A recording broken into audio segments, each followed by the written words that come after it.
Le cœur est le principal organe du système cardiovasculaire. Ce muscle, par ses battements, pompe sans relâche le sang pour l'envoyer dans le reste du corps. Les artères coronaires alimentent le cœur proprement dit en lui apportant l'oxygène et les éléments nutritifs dont il a besoin pour fonctionner efficacement. Les globules rouges, les globules blancs, ainsi que d'autres substances circulent librement à destination du cœur et d'autres parties du corps.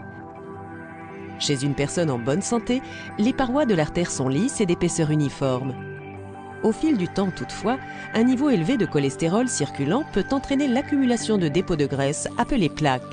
Au fur et à mesure qu'elle se dépose, une plaque peut durcir et entraîner un rétrécissement de l'artère ainsi qu'une diminution de sa souplesse, un état pathologique dénommé athérosclérose. Cet état pathologique est dénommé maladie coronarienne ou CAD dès lors que l'athérosclérose se développe dans les artères coronaires.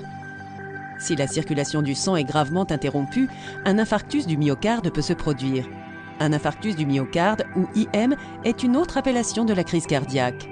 Si l'obstruction d'une artère coronaire est supérieure à 90%, le risque de crise cardiaque augmente. Le risque a toutes les chances de se concrétiser lorsqu'une plaque obstrue totalement une artère coronaire. Une maladie coronarienne contribue aussi à l'augmentation du facteur de risque d'infarctus du myocarde par le développement d'un caillot de sang. Très souvent, il se forme une fissure au niveau du site d'accumulation de la plaque.